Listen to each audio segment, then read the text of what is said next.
नमस्कार, big news big analysis में आप सभी का स्वागत है। मैं हूं संतोष चौधरी। बीएनबी में आज जिस बड़ी खबर का हम पूरा विश्लेषण करने वाले वो हमारे आपकी जिंदगी से बेहद जुड़ी हुई है, क्योंकि एक बार फिर अरविंद केजरीवाल की जो सरकार है वो दवा घोटाले में एक बार फिर घिरती नजर आ रही है। यानी कि दारू घोटाला जो हमने आबकारी विभाग का देखा था शराब को लेकर, अब उसके बाद दारू के बाद दवा घोटाले में आम आदमी पार्टी लगातार घिरती जा रही है और ये एक बड़ा सवाल भी उठ रहा है, क्योंकि इसीलिए जब कहा जा सकता है कि सतर्कता विभाग को पहले से ही कई बार शिकायत मिल चुकी थी, जब दिल्ली के कई बड़े सरकारी अस्पतालों की जो दवाइयां हैं वो जांच के लिए भेजी गई, तो जो सैंपल सर्वे आया, सैंपल के जो नमूने की जो जांच है वो फेल, लगभग 10% से अधिक दवाओं की जो सैंपल है वो फेल हुए हैं।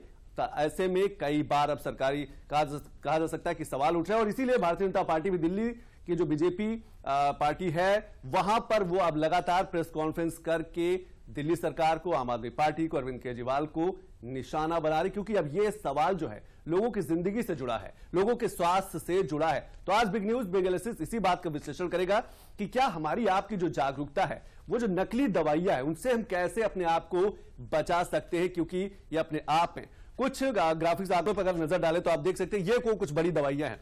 लैब टेस्ट में इन दवाओं पर सवाल उठे, जो गैस्ट्रिक अल्सर की दवा है यानी कि पेंट्रोप्रोजोल गैस्ट्रो रेजिस्टेंट टैबलेट, यानी कि ये दवा जो है वो उसके जो नमूने हैं वो फेल पाए गए हैं। दूसरा, सीने में जलन, खांसी, अन्न नली के कैंसर से जुड़ी जो दवाइयां हैं वो भी सैंपल में फेल पाई गई हैं। लगभग 10% से अधिक जो दवाइयां हैं वो जो उनके नमूने जांच के लिए भेजे गए थे वो फेल पाई गई। आप देख सकते हैं मिर्गी न्यूरो बीमारी की दवा यानी कि लेविस्टेटम जो है ये दवा भी पूरी तरीके से, और ये कई बड़े सरकारी अस्पताल के, या आप समझ सकते हैं कि दिल्ली की, देश की राजधानी दिल्ली है, वहां का यह हाल है कि वहां के कई बड़े दिल्ली सरकारी के अस्पतालों की जो दवाइयां लैब भेजी गई थी नमूने जांच करने के लिए वो सब फेल पाई गई हैं।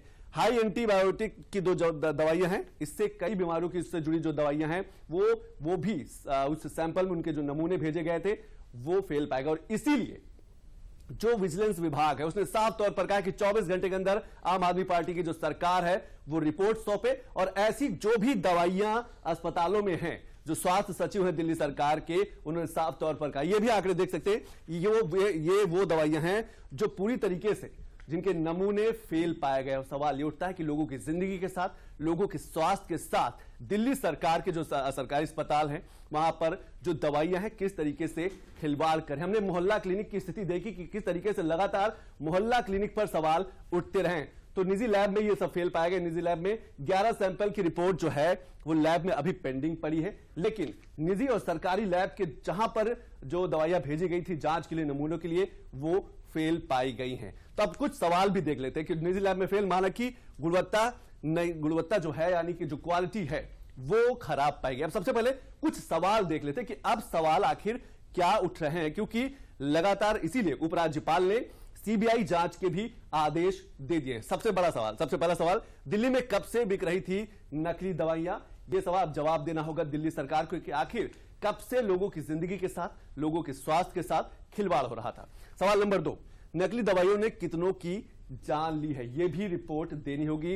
विजिलेंस ने साफ कर दिया, कल की तारीख भी तय हो गई है कि कल रिपोर्ट सौंपनी होगी, और इसीलिए उपराज्यपाल ने सीबीआई जांच के आदेश भी दे दिए हैं। सवाल नंबर 3, नकली दवाइयों से कितने बीमार हुए और कितने लोग बीमार हुए, कितने लोगों की मौत हुई? तो ये कुछ बड़े सवाल लगातार उठ रहे हैं और इसीलिए बीजेपी जो है वहां पर प्रेस कॉन्फ्रेंस करके हमलावर हो रही है। चौथा बड़ा सवाल, मरीजों की जिंदगी से खिलवाड़ क्यों किया गया? आखिर कई बड़े सरकारी अस्पतालों की अगर दवाइयां नमूने में यानी कि उनके जो सैंपल है फेल हो जाते हैं तो अपने आप में कई बड़े सवाल उठते हैं। तो आज बिग न्यूज बिग एनालिसिस में इसी बात का पूरा विश्लेषण होगा और यह भी बताने की कोशिश हम करेंगे कि आखिर अगर आप दवा खरीदने जाते हैं किसी भी मेडिकल स्टोर में तो कैसे नकली और असली दवाइयों का पता लगा सकते हैं। इस पर बात करने के लिए हमारे साथ खास मेहमान, उनका हम परिचय कराते हैं। हमारे साथ डॉक्टर वेद प्रकाश जी हैं, पल्मोनरी और क्रिटिकल केयर मेडिसिन विभाग के एचओडी हैं। डॉक्टर वेद प्रकाश जी, आपका बहुत बहुत स्वागत। तो सबसे पहला सवाल ये कि जो बीमार आदमी को और बीमार करने का जो चलन है नकली दवाइयों के, जैसे कि दिल्ली में अभी देखा गया है, क्या आपको लगता है ये लोगों की जिंदगी के साथ सीधे तौर पर खिलवाड़ है? देखिए, जिस तरह से दवाइयाँ इंसान कब खाता है, इंसान दवाइयाँ तब खाता है जब उसकी जान का जोखिम होता है या फिर उसके इस तरह के एलिमेंट्स, जिस तरह से क्रोनिक इश्यूज हैं, उनमें लगातार दवाइयाँ खाता है। जैसे अगर फर्ज करें, मान लीजिए शुगर की दवा कोई खा रहा है या ब्लड प्रेशर की दवा कोई खा रहा है, उसकी कितना इफेक्टिव हैं दवाइयाँ, उसका क्वालिटी कंट्रोल किस तरह का है, और जो बायो अवेलेबिलिटी है, माने जो हमारे सीरम में जो लेवल्स हैं ब्लड में दवाई के, जो कि एक लेवल्स मेंटेन होने चाहिए, वो कितने मेंटेन हो रहे हैं।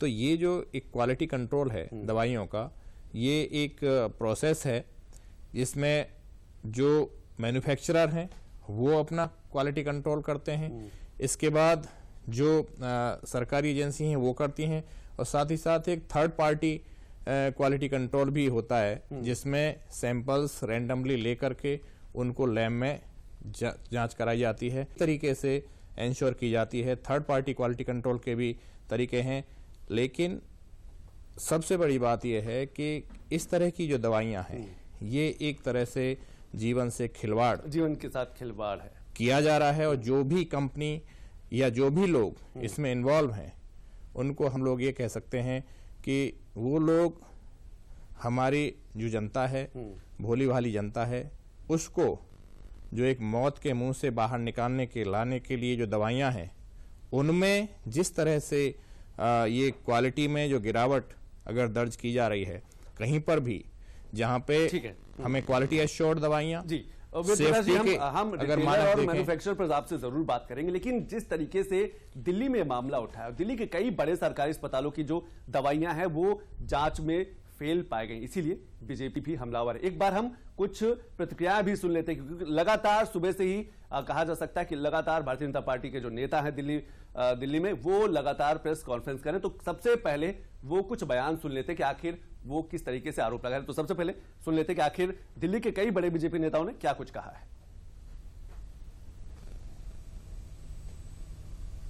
करवाता है, अरविंद केजरीवाल वो मुख्यमंत्री बन गए हैं जो भ्रष्टाचार की एक कम समय में सबसे बड़ी रिकॉर्ड बना देता है। इस पूरे दुनिया में कोई पार्टी बनी हो और बनने के अपने सबसे कम समय में सबसे बड़ी भ्रष्टाचार का आरोपी बन गई हो, ये आम आदमी पार्टी के साथ ही हुआ है। आज केजरीवाल जी, आपसे सवाल सिर्फ इतना है कि ऐसा कौन सा सियासी धर्मांतरण किया है आपने, सियासी यूटर्न लिया है कि लालू जी के साथ, पौनमुड़ी डीएमके के नेताओं के साथ बैठ जाते हैं और जांच में शामिल होने से कतराते हैं, और भ्रष्टाचार किया है तो उसका जवाब भी नहीं दे पाते हैं। अरविंद केजरीवाल वो व्यक्ति है। तो दिल्ली सरकार के स्वास्थ्य मंत्री सौरभ भारद्वाज ने क्या कुछ कहा, क्योंकि यह मामला धीरे धीरे तूल पकड़ता जा रहा है, और उपराज्यपाल ने सीबीआई के जांच के आदेश दे दिए। आने वाले दिनों में जांच का जब दायरा और बढ़ेगा तो कई बड़ी जो कंपनियां हैं, कई बड़े जो सफेद पोश लोग हैं, वो भी उनके नाम भी सामने आएगा। तो सबसे पहले सुन लेते हैं कि सौरभ भारद्वाज ने क्या कुछ कहा है। अगर इस मामले के अंदर कोई धांधली हुई है, नकली दवाइयां आई हैं, भ्रष्टाचार हुआ है, तो सरकार, जो केंद्र सरकार जिसके पास पावर है इन अधिकारियों के ऊपर कार्यवाही करने की, वो अब तक कार्यवाही क्यों नहीं कर रहे हैं? किस चीज का इंतजार कर रहे हैं? भाई आपको पता चल गया भ्रष्टाचार है, आपको पता चल गया सैंपल फेल हो गए हैं, आपको पता चल गया ये अधिकारी जिम्मेदार है, इसकी ये जवाबदेही है, तो उसके ऊपर कार्रवाई क्यों नहीं की जा रही है? तो लगातार कार्रवाई की भी बात की जा रही है, लेकिन सबसे पहले आपको बता दें कि अगर आप मेडिकल स्टोर पर जाते हैं, अगर अपने परिजन के लिए, अपने लिए कोई दवा लेने जाते हैं, तो कैसे नकली और असली की पहचान करें, क्योंकि ये जो मुद्दा है, ये जो मामला है, हमारी आपके स्वास्थ्य, हमारी आपकी जिंदगी से जुड़ा है, हमारे आपके परिवार के सदस्यों की जिंदगी से जुड़ा है, तो बेहद गंभीर मामला। और इसीलिए सीबीआई जांच के आदेश दे दिए गए, क्योंकि दवाओं के जितने भी नमूने थे उसमें से लगभग 10% जो नमूने हैं वो फेल हो चुके। और ऐसी ऐसी दवाइयां वो हार्ट से संबंधित थी, पेट से संबंधित थी, न्यूरो से संबंधित जो दवाइयां थी, जो हमारी आपकी जिंदगी को कहीं ना कहीं सीधे तौर पर प्रभावित करती है। कैसे पता करे दवा नकली है असली? हर दवा कंपनी बारकोड का करेगी इस्तेमाल।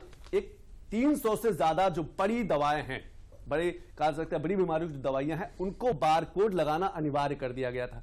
अब वो उस बारकोड को आप अपने मोबाइल स्मार्टफोन से आप स्कैन करके पता लगा सकते हैं और जैसे ही आप स्कैन करेंगे उस दवा से जुड़ी, उस कंपनी से जुड़ी सारी जानकारी आपके स्क्रीन पर होगी।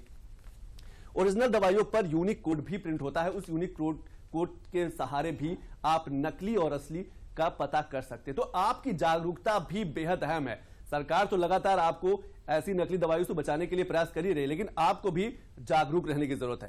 100 रुपए के ऊपर की दवा पर बारकोड लगाना जरूरी है। साफ तौर पर निर्देश है जितनी भी फार्मास्यूटिकल से जुड़ी जो कंपनियां हैं, हर दवा कंपनी बारकोड का इस्तेमाल करेगी। यह भी तय कर दिया गया है कि हर जो दवा कंपनी है वो बारकोड का इस्तेमाल करेगी। लेकिन एक बार और देख लेते हैं कि विजिलेंस की जो रिपोर्ट आई है वो क्या कुछ कहती है। विजिलेंस ने जो दिल्ली सरकार से साफ तौर पर से क्या कुछ कहा है कि 24 घंटे के अंदर रिपोर्ट सौंपनी है, यह भी जानना बेहद जरूरी है क्योंकि कल तक का समय है। उसके बाद हालांकि दिल्ली सरकार भी अपनी प्रतिक्रिया दे रही, लेकिन विजिलेंस की जो रिपोर्ट है उस पर भी एक बार हम नजर डाल लेते हैं।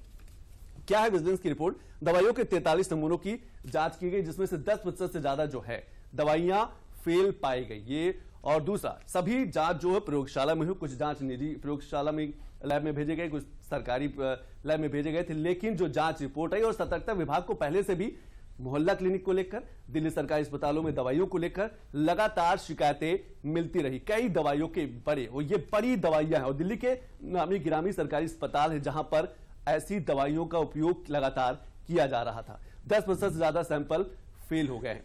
डिस्ट्रीब्यूटर को अब कोई भी भुगतान नहीं है। साफ तौर पे ये दिल्ली के जो स्वास्थ्य सचिव हैं उनको निर्देशित किया गया है कि जो डिस्ट्रीब्यूटर है उनको पुराना जो भी भुगतान रहा उसको रोक दिया जाए जब तक ये जांच प्रक्रिया चल रही है।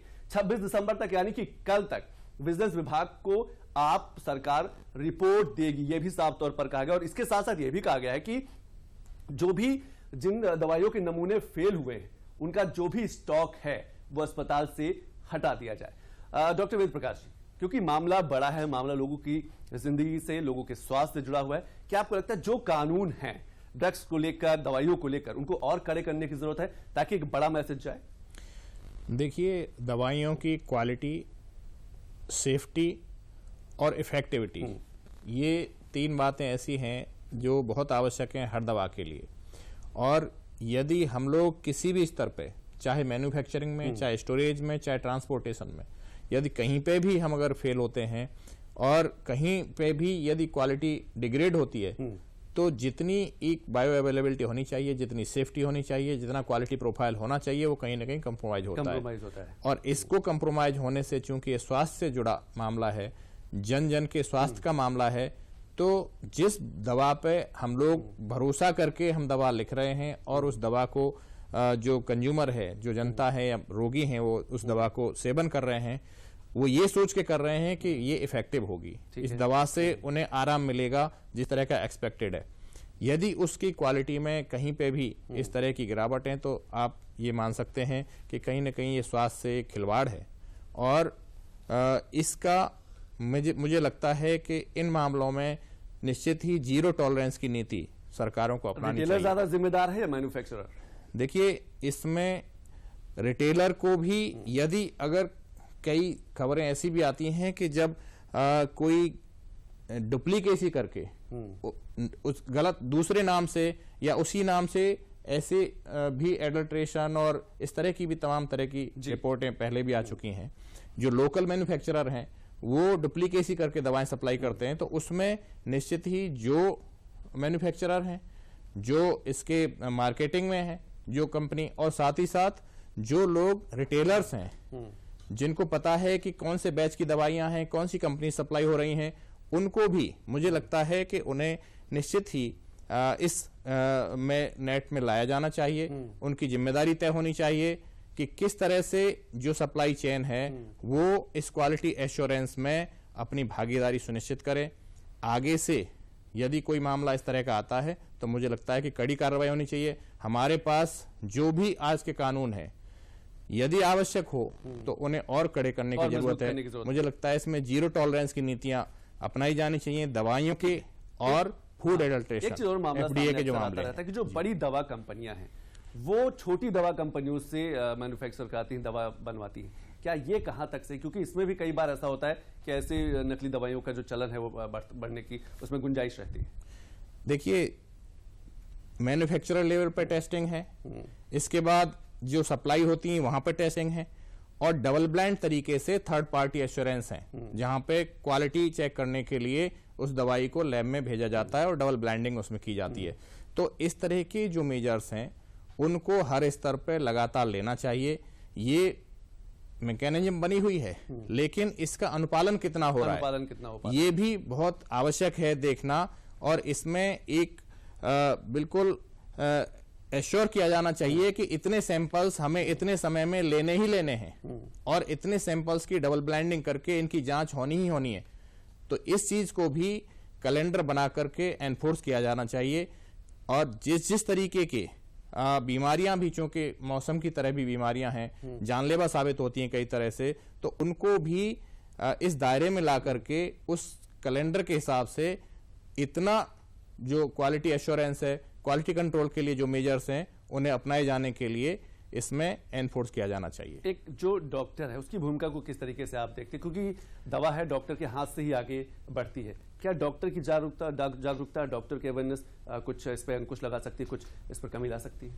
देखिए, जिस तरह से सरकार नीतियां ला रही हैं और सरकार जेनरिक मेडिसिन की तरफ भी आगे बढ़ रही है, ब्रांडेड जेनरिक की तरफ भी आगे बढ़ रही है, एक कैप करने की बात है कि प्राइस को, जो प्राइस हाइक है उसको किस तरह से कंट्रोल करके एक सस्ती और एफोर्डेबल मेडिसिन हमें लोगों को अवेलेबल करानी है, इस दिशा में लगातार प्रयास किया जा रहा है। ऐसे में यदि कोई गुणवत्ता में कमी आती है तो उसमें डॉक्टर जो आज दवा लिख रहे हैं उन्हें तो पता चलेगा जब बहुत सारे रोगी उस दवा को खा चुके होंगे, या उसके दुष्परिणाम सामने आएंगे, या उसका कोई इफेक्ट नहीं आएगा, और इसमें समय लग सकता है। लेकिन हमारे लिए एक एक जीवन जो है वो बचाना कीमती है। यदि हमारी किसी भी मैकेनिज्म की वजह से या क्वालिटी कंट्रोल की वजह से यदि कोई जान जाती है, या दवाई के गिरावट जो है उसमें क्वालिटी में उसकी वजह से जान जाती है, तो मुझे लगता है अनपार्डनेबल है। बिल्कुल। और एक आखिरी सवाल आपसे जरूर समझना चाहूंगा, क्योंकि ये लोगों की जिंदगी से जुड़ा सवाल है, मामला है, मुद्दा है, और अभी तो सीबीआई जांच के आदेश दिए गए हैं। जब सीबीआई अपनी जांच की प्रक्रिया को आगे बढ़ाएगी तो और भी बहुत कुछ निकल के सामने आएगा। लेकिन डॉक्टर वेद प्रकाश, एक चीज और मैं आपसे जरूर समझना चाहूंगा, क्या आपको लगता है कि लोगों की अवेयरनेस, ठीक है, सरकार ने 300 से ज्यादा जो बड़ी दवाइयां हैं उन पर बार कोडिंग कर दी है, यूनिक कोड लगा दिया है, लोग कितना जागरूक, कैसे उनको जागरूक किया जा सकता है कि जब वो मेडिकल स्टोर पर पहुंचे, दवाइयां खरीदे, तो थोड़ा सा समय उसकी परख में भी लगाएं? नहीं, देखिए, जितने भी मेजर्स लिए जा रहे हैं, बार कोडिंग की जा रही है, या दवाइयां जिस कंपनी के मैन्युफैक्चरर की क्लेम की जा रही हैं उसी मैन्युफैक्चरर की है कि नहीं, उसको वेरीफाई किया जा सकता है, और दवाई का कितना इफेक्ट आ रहा है, जिस तरह का इफेक्ट एक्सपेक्टेड है, या डॉक्टर ने जो बताया है कि इस दवा से आपको ये इफेक्ट आएगा, ये साइड इफेक्ट आने की संभावना है, उससे ज्यादा कहीं ऐसा तो नहीं है कि साइड इफेक्ट आ रहा हो, या फिर इफेक्टिव जो होनी चाहिए दवा उतनी इफेक्टिव नहीं हो रही हो, तो निश्चित ही उसे रिपोर्ट करें अपने डॉक्टर से जिनसे आप दवा ले रहे हैं। कुछ लोग क्रॉनिक तरीके से दवा खाते हैं, वर्षों तक दवा चलती है, तो उन्हें जरूर रिपोर्ट करना चाहिए। जिनकी शॉर्ट टर्म एक्यूट इश्यूज हैं तो वो तो दवाई के लिए जाएंगे, अगली जो विजिट है उस पर भी बताएंगे, लेकिन जो क्रॉनिकली जो ले रहे हैं, लंबे समय तक दवाइयां ले रहे हैं, उनको भी रिपोर्ट करने की आवश्यकता है। बिल्कुल, जागरूकता बेहद अहम है। सरकार अपने तरीके से कई तरीके के प्रयास कर रही है, बार कोडिंग कर रही है, यूनिक कोड भी दिए गए हैं, कुछ हेल्पलाइन नंबर भी जारी किए जा सकते हैं कि आप सीधे तौर पर शिकायत कर सकते हैं, लेकिन उसके साथ साथ ये भी जरूरी है कि आप सतर्क रहें। लेकिन जब हम बात लगातार दिल्ली में दारू के बाद दवा घोटाले की बात करें, तो आप देख सकते हैं कि किस तरीके से लगातार पिछले कई दिनों से सतर्कता विभाग को शिकायत मिल रही थी, लेकिन जब जो सैंपल हैं जब जांच के लिए भेजे गए तो पूरी तरीके से वो फेल पाए गए, और इसीलिए विजिलेंस विभाग ने साफ तौर पर कहा है कि आने वाले 24 घंटे के अंदर रिपोर्ट दे, यानी कि कल तक दिल्ली सरकार को रिपोर्ट सौंपनी होगी कि आखिर ये दवाइयां सरकारी अस्पतालों तक कैसे पहुंची, डिस्ट्रीब्यूटर कौन था, कौन कौन सी बड़ी कंपनियां इसमें शामिल थी। तो कुछ हम वीडियो के माध्यम से समझने की जरूर कोशिश करें, क्योंकि समय की बेहद कमी है, और इसमें यह समझना बहुत जरूरी, क्योंकि ये पूरा मामला हमारे आपके स्वास्थ्य से जुड़ा है, हमारे आपके जीवन से जुड़ा है, हमारे आपकी जिंदगी से जुड़ा है, और इसीलिए लगातार इस पर बात की जा रही है कि कैसे इस पर अंकुश लगाया जा सकता है। तो लैब टेस्ट में इन दवाओं पर सवाल उठे जो लगातार हम पहले भी दिखा चुके हैं कि ये कुछ बड़ी दवाइयां थी, जो गैस्ट्रिक अल्सर की दवा थी, ये इन सभी दवाइयों पर लगातार सवाल उठ चुके हैं, यानी कि इनके जो नमूने हैं वो फेल हो चुके हैं। वेद प्रकाश जी, आपने समय निकाला, इसके लिए बहुत बहुत शुक्रिया। तो बिग न्यूज बेंगलुरु में आज हमने बात की कि जो दिल्ली जो सरकार अब दवा घोटाले में लगातार घिरती जा रही है और इसीलिए उस पर कई तरीके के सवाल भी उठ रहे हैं, लेकिन हमारी आपकी जागरूकता भी बेहद जरूरी है, क्योंकि ये मामला सिर्फ दिल्ली का नहीं हो सकता, कहीं दूसरे राज्यों का भी हो सकता है। और ऐसे में जब भी आप मेडिकल स्टोर जाएं, दवा खरीदने जाएं, तो अपने आप सतर्क जरूर रखें और परखने में थोड़ा सा समय जरूर लगाएं, क्योंकि वो दवा नकली है या असली ये आप भी पता कर सकते हैं। तो आज बिग न्यूज बेंगलुरु में बस इतना ही। कल फिर किसी अच्छे विषय के साथ आपके सामने पेश होंगे। तब तक के लिए नमस्कार।